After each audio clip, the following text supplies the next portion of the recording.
Hello, hello, everyone. Welcome back to Social Register Network's Biz Connect Member Spotlight. My name is Mary Grace Iniguez. I'm the owner and CEO of Social Register Network, and I have the honor and privilege to bring our members to you so that you could get to know them, build that connection through this online interview, but also allow for you to reach out, get your questions answered, but also sorry, that was a technical error. I had us open in the other screen to ensure that we are streaming. So there we are.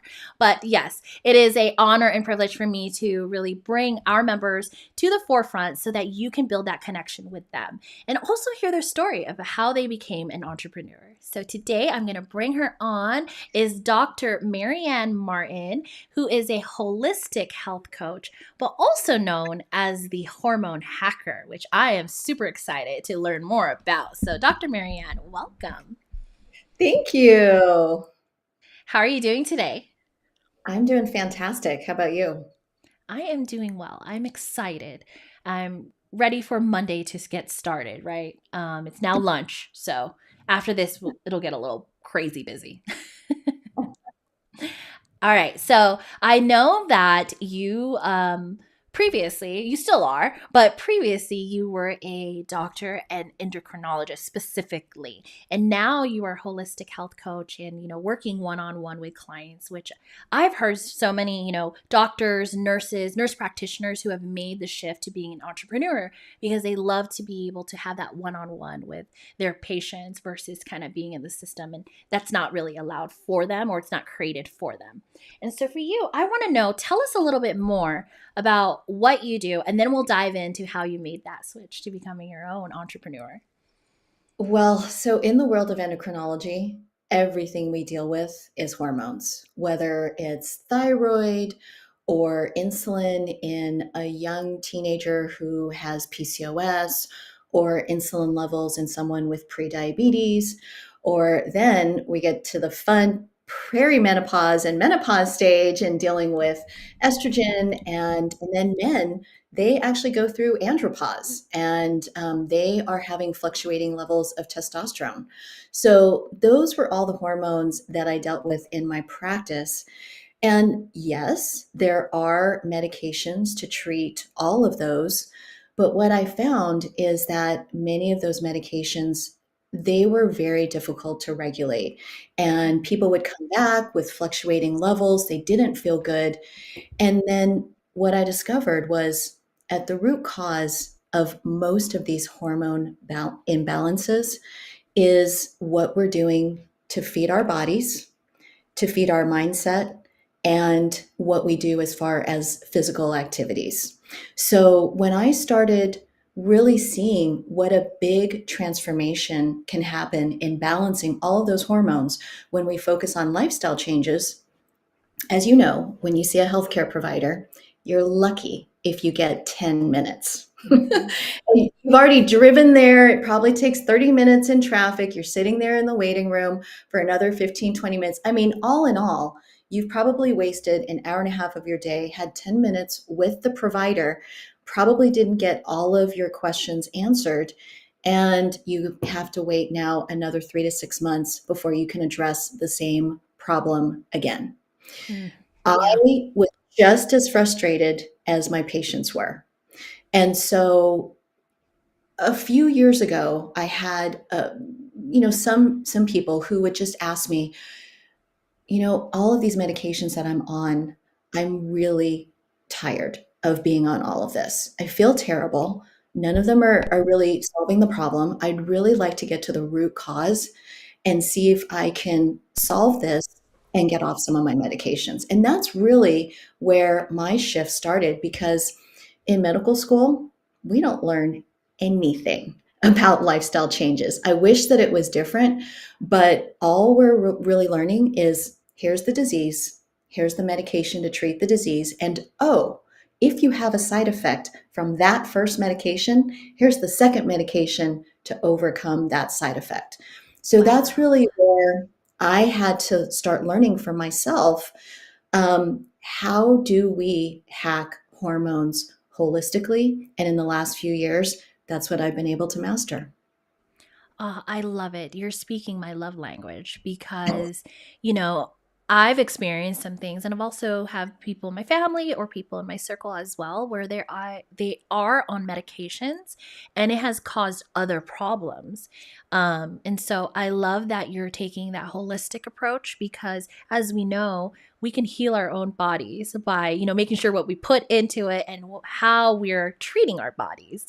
Um, so, do you currently work one on one with clients? How does that work if someone wanted to work with you? oh boy, that was the biggest amazing shift, not only in the quality of the care that I can now give people, but in my personal quality of life. So, what was happening was 4 years ago, I was doing both. I was still showing up in the office as an endocrinologist, but after hours, I was also doing my coaching calls because Mhm. I didn't have a time, to do it in the office with my patients. I would have to say, okay, can we do this at 8 o'clock at night? Can we do this on a Saturday or a Sunday? And it got to grow organically to the point where my family was starting to get mad at me. My husband said, what happened to our date nights? My kids said, you used to be at every single one of my games. Now, Mm. we see you at maybe one out of three games. I used to love being able to cook a home cooked meal every single night, sit down at dinner as a family, and some of that was affected. Mhm. So when I really had to sit down and make that choice of, do I want to continue this lifestyle for the next 5 years? Am I going to allow myself to be in a place where I don't get to spend the quality time that I want to with my family? That's where, I growing up in an Asian family, it was, you're going to be a doctor. Mhm. There was really no other option. And um, I saw my father as a physician who also he was a surgeon, um, but he made the effort to spend as many nights at dinner with us as possible. Mhm. So I do commend him for that. But neither one of my parents were at any of my tennis matches ever because my mom was his business manager.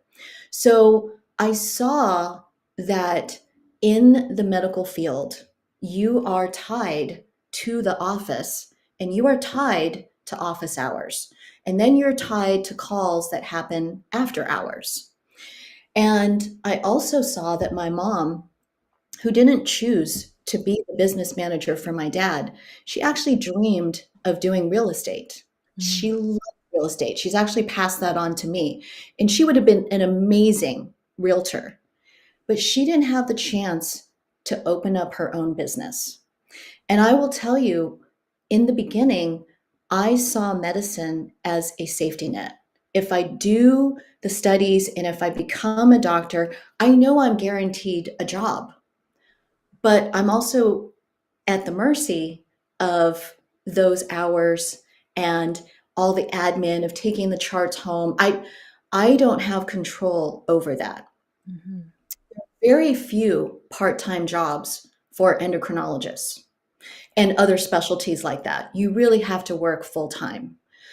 And so on the one hand, I was pulled in wanting to start my own business, but I'm telling you, I was scared to death because I didn't have a role model as far as starting a brand new business, even though it was in health coaching and it was kind of related to what I did, but I had no safety net. If I was going to jump over to health coaching, it was all on me to find the systems and really figure this out for myself.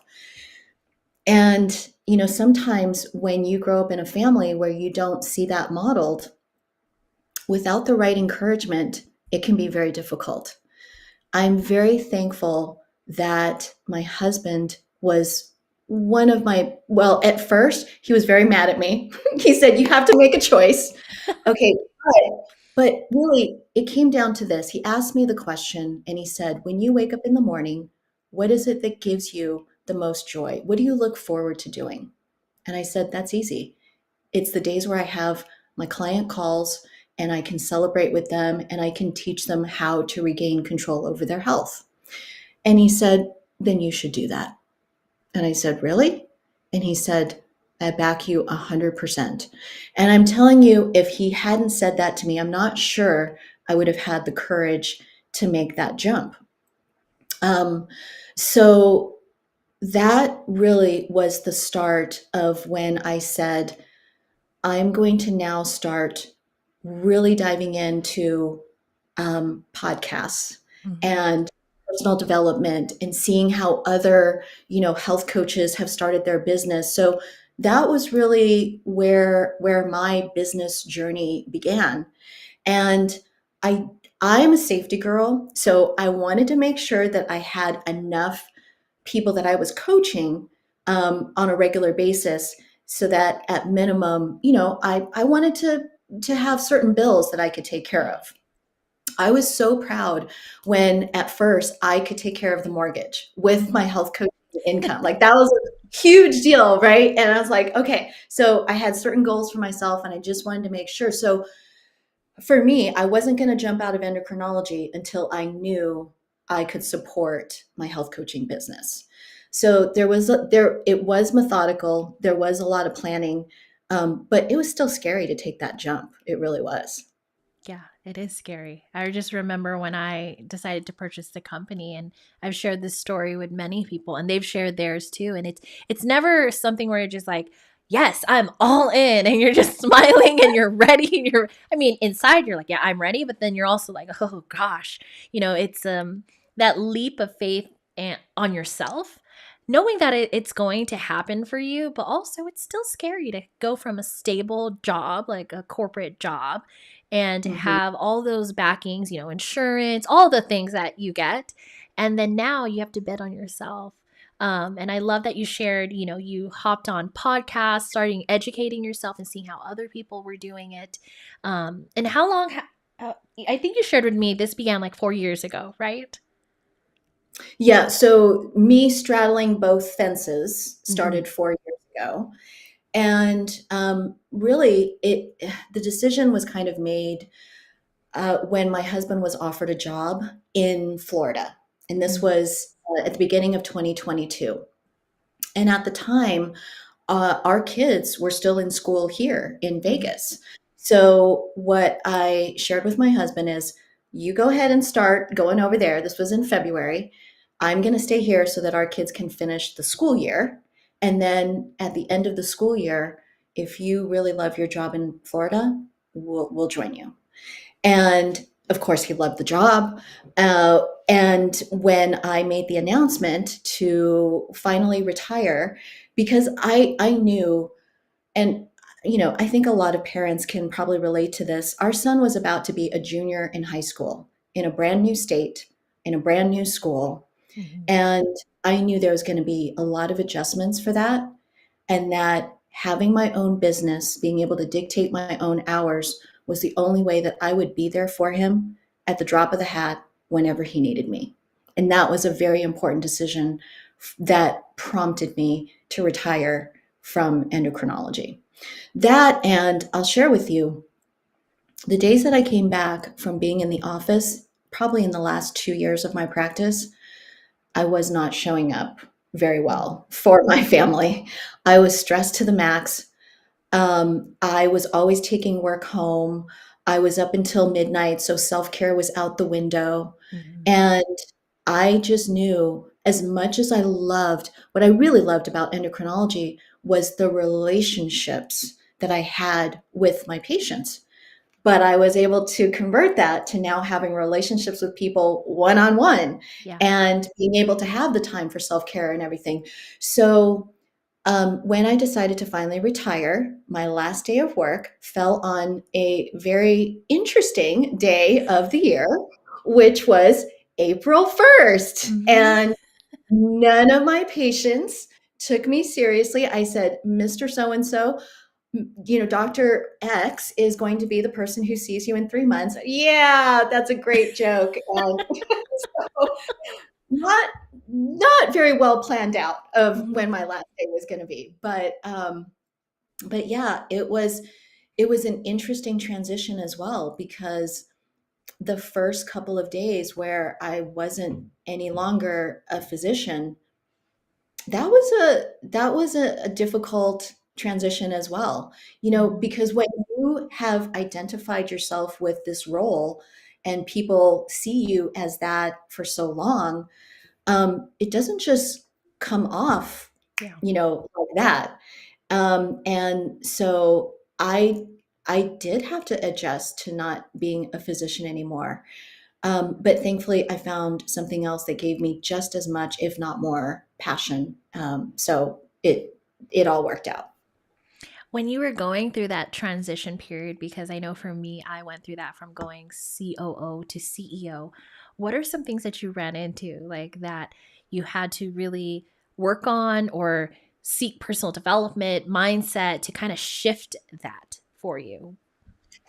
Well, I think the biggest shift was that I had to develop a different relationship with the people that I was, and I was already doing that, but many of the people that I was coaching were my patients. So now I really had to shed the top-down model that Mhm. many patients sort of, "You're the doctor, you tell me what to do."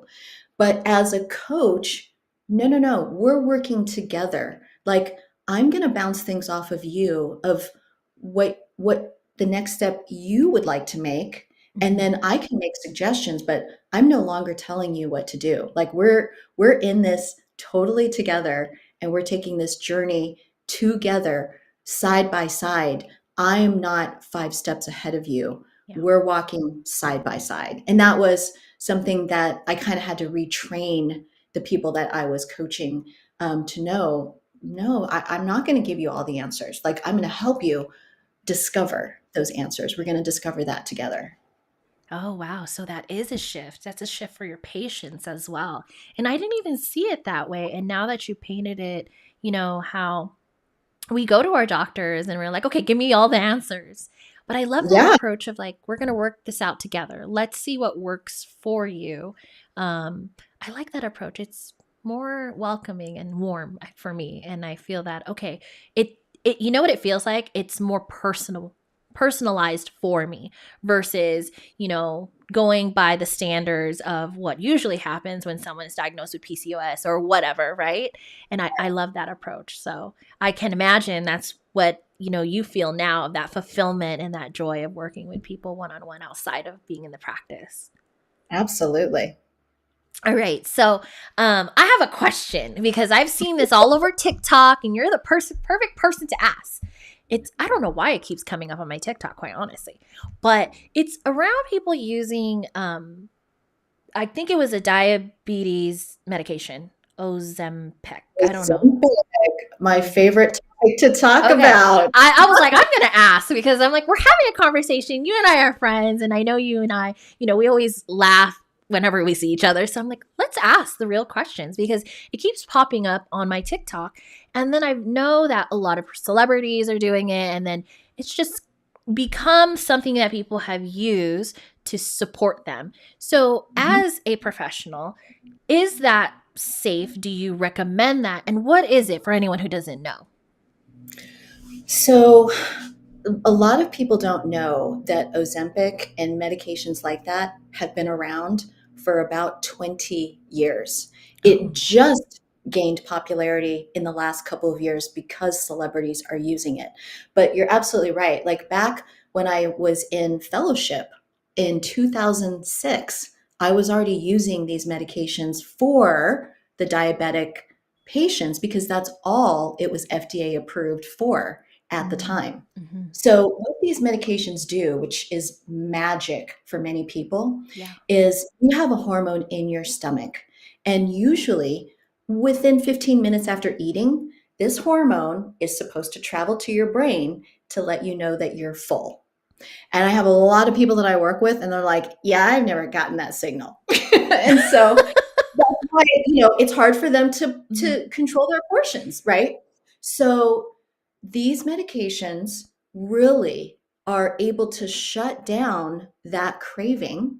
So not only is it controlling your portions, but Mary Grace, there are a lot of people who tell me, I've never craved a salad. All of a sudden I'm on this medication and all I want is healthy veggies. That's Oh. never happened before. So it changes what your brain wants and how much your brain desires. It's really amazing how it works. But with any good thing, it can be abused. Mhm. So here's where it started. A lot of people started seeing as a diabetic that in addition to controlling their sugars, lo and behold, they were eating less, they were losing weight, and it was pretty amazing. And all of their friends are like, "What in the world are you on? I want to be on that." And I remember my diabetic patients say, "This is the one time I get this and you don't." And then, yeah, they were like so proud, like I get to be on this awesome medicine and you don't. But what ended up happening was the pharmaceutical company saw how successful it was with weight loss. So they Mm. really made a medication called Wegovy, which worked exactly the same way, but the indication was not just for diabetics, it was for somebody who was either overweight, who had a couple of other medical issues like blood pressure, cholesterol, etc., or they were having a BMI that categorized as obese, which is 30 or above. Mhm. So either one of those two categories, they could now get this magical medication without being diabetic. And you know what happened? So many people begged their providers to be on it. There was a shortage.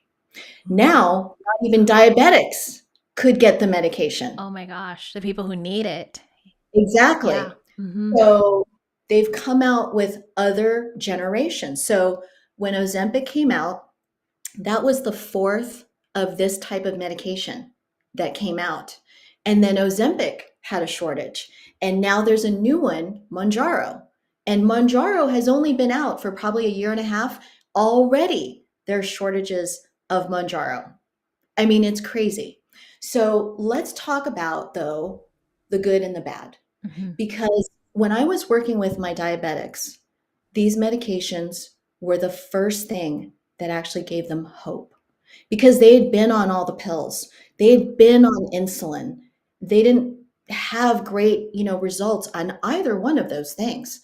And for the first time, and these are injectables. So for Mhm. anyone who's a little queasy about doing an injection, it is a once a week injection in the stomach. You can go to a center where a provider, will do it for you, but you can easily be trained to do it at home as well. But so all of my diabetics were doing amazing. However, up to 30% of people are going to have the most common side effect, which is nausea. And what I used to tell people is, look, you need to eat very slowly on this medication. Like a couple bites, pause, see if you're getting full, another couple bites, because if you eat past the point where this medication is telling you that you're full, you're going to vomit. Yeah. You're going to pay for it. Yeah. And so that is the most common side effect is nausea and vomiting. Which is why you're started off at a very low dose and then it goes up slowly as you can Mhm. tolerate. Okay. But there are other side effects now that are coming out because of the abuse. Oh, yeah. Because back then, the only thing that we saw was nausea and vomiting. Mhm. Now, because so many people are on it, now what we're seeing is people just aren't eating anything. They might have a Diet Coke and a brownie all day, but they're still losing weight. Yeah. And what they're missing out on is that most of the weight loss, when the nutrition isn't, where it should be, Mhm. they're losing muscle Mhm. more than fat. And so on TikTok, you've probably also seen Ozempic face and Yes. Ozempic butt, Yes. right? That's what was coming up, and I'm like, I need to ask, like, what is this? Okay, when you see someone with a very hollow face, Mm-hmm. or you see someone who used to have a Kardashian butt and now they have no butt, Mm-hmm. it's pretty much a sign that when they were on these medications, they did not have good nutrition during Mm. that time. And the most important thing is you're not going to be on these medications forever. Yeah. If you don't learn how to eat healthy while you're on this medication, as soon as you stop the medication, you're just going to go right back to what you were doing before. Mm-hmm. And it's all going to come back and more. And that's exactly what happens. And so I love working with people who are either thinking about going on this medication, Mm-hmm. so I can support them really well from the get go to be on a good nutrition plan. Or maybe they're already on the medication and they're not sure, am I getting enough protein? And am I making sure that I'm not going to lose muscle mass? And I love people who are about to stop the medication and now they need a long term plan to follow, because there's nothing evil about this medication. It's just you need to learn how to use it in the best way. Yeah. Oh, I'm so Yeah. glad I asked. We have a couple of people in the chat. They've been saying hello. Um, Someone who knows you as the diabetic diva said hello. I can't see your user, so if you are, I can't see your name. For whatever reason, the system doesn't pull your name from Facebook, so let us know who you are when you're dropping your comment. Greg Drake is here. He's saying hello, and he said, that was a great question about the Ozempic that I asked. Do you recommend these medications? So here's the thing. When I talk to someone one on one for the very first time, I'm really getting to know them. What have they tried in the past? What Mm-hmm. has worked? What has failed? What's their current, um, you know, what's their current ability to put together healthy meals? Do they need some help with that? Mm-hmm. Because meal prepping for some people is not possible just Yeah. with their work and kids and, whatever. So I get to know somebody really well, and my role is to offer all the options. And once we know what all the options are, we're going to pick what the best option is for that person. So, for example, if that person has a family history of diabetes, I might actually say, this medication will actually help you to prevent that family risk from happening. It's just going to happen a little faster on the medication, but you still need to have a good structure and foundation first. Yeah. It kind of gets them in the right direction, and then when they're off, they can continue, with Yeah, it's that. a great jump start. I mean, Mm-hmm. man, I'm telling you, people are very motivated when they start this medication because for the first time they're finally seeing the scale go down. We just want to make sure it's fat, not muscle, that's going away. Yes, yes, I agree. I think I've shared with you my son's actually a personal trainer, and so a lot Mhm. of things he has shared with me shifted my mindset because I'm 37, and so from my days, and not that I say that like I'm old, but I'm not. But like from when we were younger, and girls, we always try to diet, and there were certain things of how we worked out, and my son, I was talking to him, and he's like, "Oh no, you should try strength training and." All these things that I actually was educated about when I was younger that was bad for women to do because then it would make Yes, us bigger. And my son's like, no. And he would educate me. And so I focus on strength training and then I do the cardio and moving my body after I do the strength training. That I is love one it. thing I learned from him. And I still see a lot of women because I go to the gym. I still see a lot of women who jump on the treadmill, do their miles, and then they do the strength training. And then they're wondering, like, what is she doing? Because she's doing the opposite. Yep, Yeah. yep. So I love that you educate your clients. And also, it depends on where they're at in their life and if it will work for them, right? Um, and thank you for educating me, but also everyone who's tuning in about Ozempic because it kept popping up on my TikTok, and at first, the name is kind of intimidating, and I'm like, what is going on? Because Ozempic face and whatever she is, Ozempic face. I'm like, what is this? And I did see some photos of like, yes, their face is more hollow, and they just kind of lose a lot of the elasticity in their face. Um, and so I was like, I'm gonna ask Marianne when I go on live, what is this? Okay, so Well, we have a so let me couple. tell you, it's very crazy. I just went to an event yesterday, Mhm, and it was a woman who had been on Ozempic. She'd lost 45 pounds, mhm, but she said, my husband actually is very concerned. He thinks I've lost too much weight. Now she's about to go see her esthetician to mhm. get Botox to give her more fillers for her Oh face. wow. And get this. So she goes through, this health journey, Mhm. and now she's about to have a fat transfer to put fat back in her butt. Oh man. But it's because she didn't work with someone like you who she could have Yes, kept all that. exactly. And she's complaining about, like, I lost all my muscle on my arms. I'm like, that's what happens when you're not on a good nutrition plan. Yeah. Yeah, because it's definitely, they say 80% of your abs are made in the kitchen. 100%. Yep. Yes. That's We have a right. couple of questions in here. I love this topic. Okay. I don't have a primary care doctor, even with the VA. So they're a veteran. I need to find one to have this conversation with to see if they will recommend. What are some of the other medications along with Ozempic? For diabetes or for what purpose? Yes. So let us know in the comments for what purpose, or is it for diabetes, or is it for weight loss? Let us know. We'll get that question answered for you. All right, perfect. So even though that, no, I don't know what I'm saying there. I got caught up in the question. I've had a couple of good friends, obviously, who've been diagnosed with PCOS. It's so interesting when I first heard about it because I thought I had that when I was in my 20s, but I didn't. And then now in my 37, I don't know if it's because people are just now more open to speaking about it, and there's a lot of health coaches who are specifically working with women with PCOS.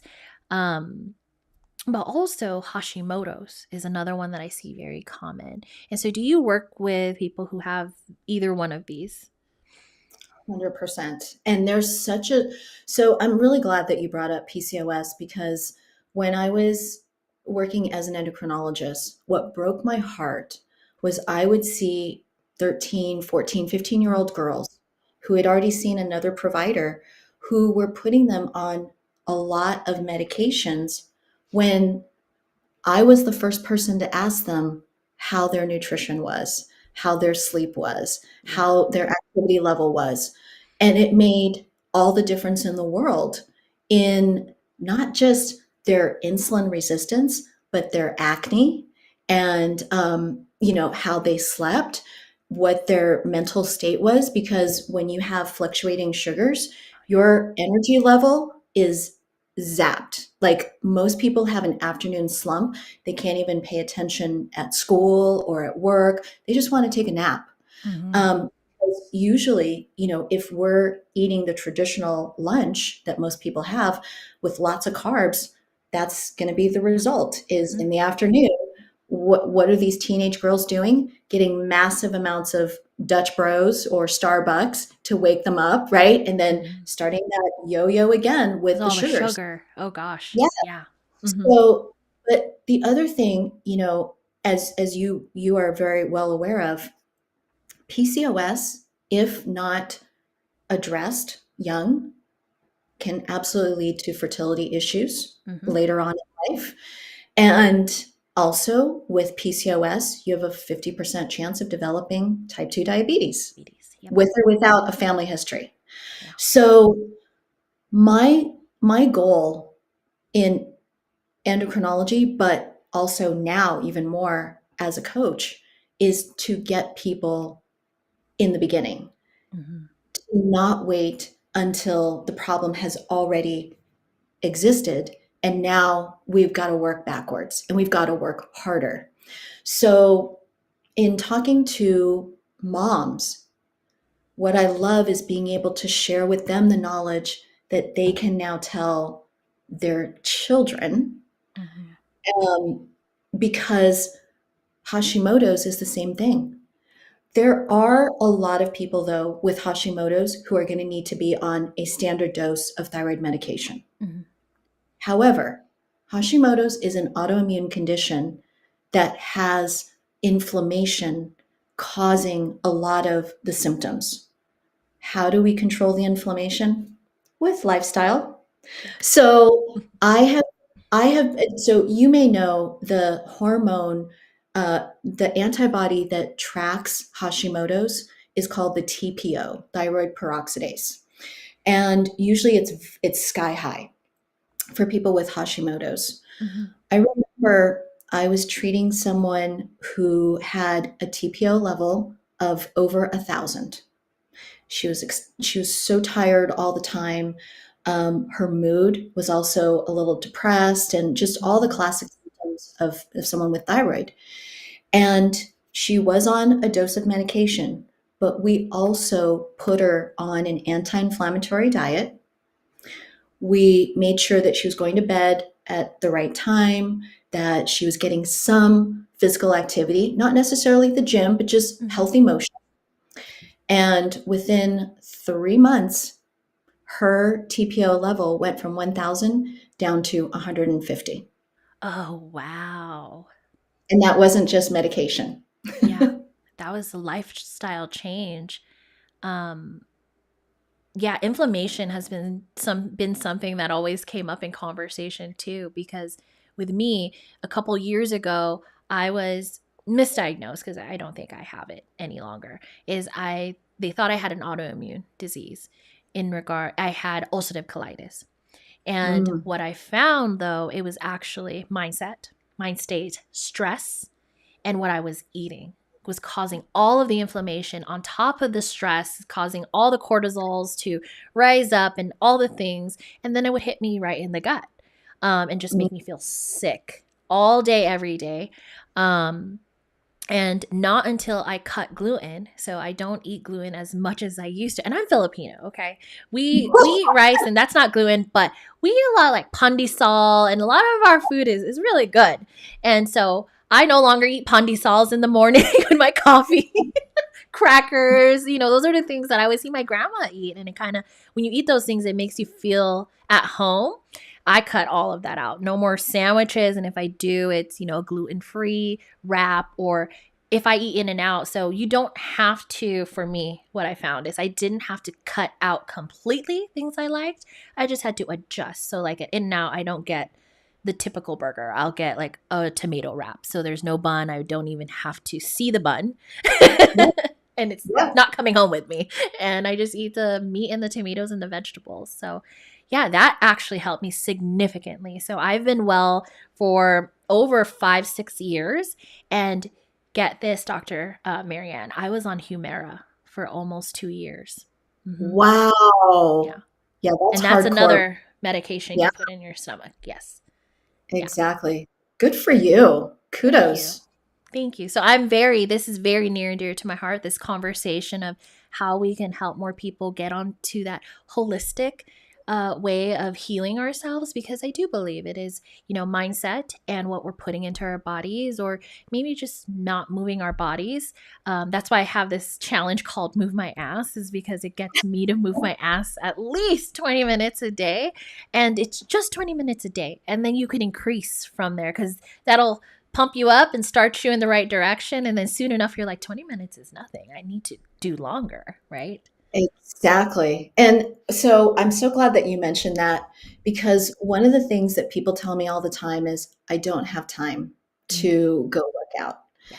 And I'm just going to share the best hack that you could possibly do to get your healthy motion in, but also to regulate your hormones is right after you're done eating, you're going to do 10 minutes of any physical activity. If you have a chance to go outdoors and take a walk, great.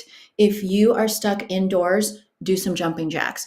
If Mhm. you do anything to get some steps in, 10 minutes after, like just for 10 minutes, right after your meal, your sugar spike is going to be so much less, and you're going to have increased productivity for those next few hours. So Wow. instead of your body having to work to bring the sugars down, your 10 minutes of physical activity did that work.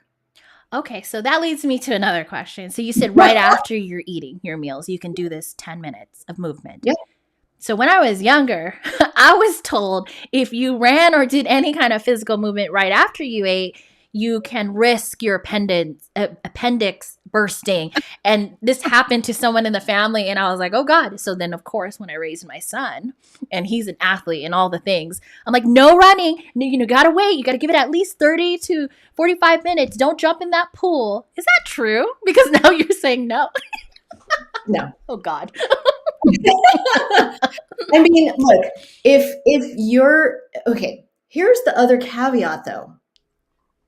I'm assuming that you haven't completely overeaten Mm-hmm. too. Yeah. Okay. Because if you eat the right amount for your meals, you actually are going to be okay doing a 10-minute some kind of physical activity. I'm not saying Yeah. that you're like sprinting or Mm-hmm. anything, but if you ate too much to take a 10-minute walk, that's going to have to reset you for the next meal. I need to control my portions because that was too much. That's like a Yeah. telltale sign Yes. that if you can't take a 10-minute walk after you ate, you definitely ate too much. Oh my God. Thank God my son became a personal trainer and is educated in those areas because I was over here like, don't jump in the pool. Wait 30 to 45 minutes when he was like younger. And then after, he was in football and all Well, the but to things. be, you know what? You could also just have like 5, 8 pound, 10-pound weights next to your desk and Mhm. just get some resistance training in Yes. 10, for 10 minutes. That's fine too. Yeah. Oh, that's a great tip. I love that tip because it sounds easy. It is easy. 10 minutes. Walk around your neighborhood or grab your weights and do 10 minutes of movement. That's kind of where my 20 minutes of move your ass came from because I knew for my mindset, I couldn't be like, okay, you're going to go to the gym 1 hour every day. It just Yeah. sounded like a lot. Exactly. Yeah, it should just fit into your day. No different than water should just fit into your Mhm. day. Like you shouldn't have to say, "Oh my gosh, it's 9 p.m. and I got to guzzle this whole thing," right? It should just flow naturally through your day. Same with your Yes. activity level. It should just be incorporated into your day. Oh, I love this. Okay, so Greg completed his question or added to it. You had mentioned other ones along with Ozempic earlier. So he's talking about pre-diabetic along with diabetics, like some medications that you would recommend. Well, I mean, Greg, I would love to have a one-on-one Mhm. conversation with you because everyone's going to be a little bit different. But I will say this for someone who is pre diabetic, and for those of you who don't know, the A1C is the measurement to distinguish between normal, pre-diabetes, and diabetes. Mhm. So normal goes up to an A1C of 5.6. Mhm. Between 5.7 and 6.4 is pre diabetes, and diabetes is officially 6.5 or above. Now, when I was in practice, I was one of the few providers that would freak out if you came to me with a 5.7. Yeah. I would actually start freaking out if you came to me with a 5.6. I don't Mhm. like to live that close to the edge, right? Yeah. So, for anyone with pre-diabetes, I'm going to say right now, 100% reversible with no medication. I will put my reputation on that every single time because I've been able to help pre-diabetics not need anything and reverse that and prevent any future need of medication and any future risk of diabetes. So that is my sweetest spot to work with people is when they're in that pre-diabetic range where they're motivated to do something different. Mhm. But it's 100% reversible with no medication at all. That's not to say that people with diabetes can't do that as well. They can. I've actually gotten someone who is on 5 injections of insulin, 2 long-acting insulin shots, and 3 right before his meals. I've gotten him off all of his insulin just with lifestyle changes. It takes Mhm. work, it takes consistency, and it takes dedication, but it can be done. So I would really say that you want to have an in-depth conversation with someone who's knowledgeable about the medications that are available, but also the holistic options that can heal you as well. And that's what I love being able to do. I don't think medications are bad per se. I Mhm. think in the right situations, they're absolutely necessary, but only 20% of the time are we on necessary medications. Wow. 80% of the time, we're choosing to be on that medication because we're not ready to change something in our life. Ah, great point. Oh, I love that. We have comments. Amen to holistic. Oh, we have Mike Bruley on here. What I love about Dr. Marianne is she looks to get you off meds versus putting you on. I would highly recommend meeting with her. I agree. I joined this holistic approach in my health journey almost 5, 6 years ago. Again, I was on Humira and I kind of just decided, nope, I'm not doing this anymore. But even prior to that, the previous CEO of Social Register, she was all holistic, even in hormones and all these different things. And I've even recommended her, whoever she was seeing, to like close family members who are also going through menopause and all the things, because there is natural ways to get that aligned. So I highly recommend that everyone speak to you, whether you are looking to just get right in your health, but also if you are going through some challenges with any of the things that we mentioned, definitely get connected. So before we close it out, Dr. Marianne, I'm gonna ensure that we drop your information. But for entrepreneurs and business owners who are claiming we're too busy, because I was there, what is a tip that you could give to them to get that mindset? Because we talked a lot about getting physically and in nutrition and getting that right. But how about the mindset and how that affects your health, hormones specifically? Yeah. So you've already touched upon that, and that's cortisol. Mm, Cortisol is going to really play such a huge role in how we perform the next day.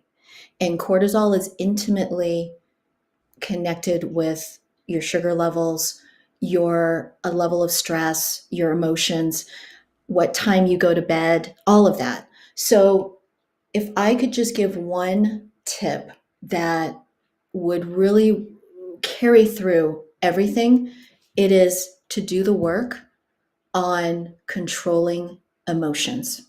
mm, Many of the problems that we have in our society is emotional mismanagement. We get too angry, we get too short with people, we get discouraged, we get depressed. Whatever that emotion is spiking our cortisol levels. And when we can't be emotionally neutral, even in a conversation with somebody, mhm. I feel like in this day and age, many times when we're in a conversation with somebody, you're not really in a conversation. You already know what you want to say before the person finishes. Like you've just heard one thing that they said in the sentence and you're like ready for them to stop so that you can, fire back. So our dialogue is so combative sometimes.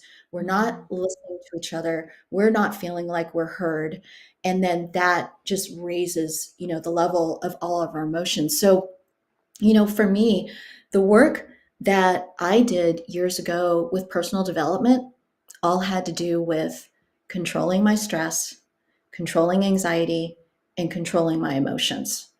And so that, I think, is going to make you not only a better business leader, but just a better human to show up in the way that you want to without having to apologize later for behavior that your cortisol was responsible for. Wait, cortisol. Oh, I love that. Thank you so much, Dr. Marianne Martin, for dropping that golden nugget because it's something that people don't talk about and they don't realize that that is actually affecting a lot of their decision making and how they're coming back home to their family and what kind of mood they're in. So, we're going to have to do a workshop around that. And Dr. Martin, you're going to have to lead us in this and make sure we get all of our cortisols in check. Yes, let's talk our cortisol next. Yes, that's going to be our next one. Thank you so much. Now, if anyone wants to get in touch with you, please let us know right now how they can get in touch with you, whatever that is, social media, email, or website, and we'll make sure we'll include that in the description too. So, this is probably highly unusual for many of your business owners, but the best way to get in touch with me is actually my cell phone. And I give it out freely to everybody, but it is 949-444-1641. But for anybody who wants to find me on Instagram, it's Maryann, Maryann Martin 21. And why 21, you ask? Because I pay my kids to say that I'm forever 21. I love that. Thank you. We'll make sure all of that information is in the description. You must connect with Dr. Martin. She is awesome. Like I said, anytime I see her, we just have these conversations and we're laughing, and anyone else who joins our conversation is laughing. And so she just needs to be in your circle, in your network, but also, in your tribe as a friend. We'll make sure we drop all of that. Let us know if you have any questions. If you're catching the replay, just hashtag replay. I know this is in our member group, also in on our YouTube channel. So if you have questions, we'll make sure we get those to Dr. Martin, and so she can connect with you and get those answered. And if you are a member and you haven't been on the Biz Connect Member Spotlight, send us a message. We need to get you booked so we could do an interview of you and more people can know more about you and your entrepreneurial journey. But also, like Dr. Martin, offer some tools and some resources as to how you help your clients. All right. I'm going to close it out. Is there anything else you would like to share? No, I think it's just really knowing that we truly can heal ourselves tremendously. You just need to have the right guide and plan to be able to do it. Yeah, I agree. We need a coach and mentor in all aspects of our life. I agree. Thank you so much. All right. We'll talk to you guys soon. Bye.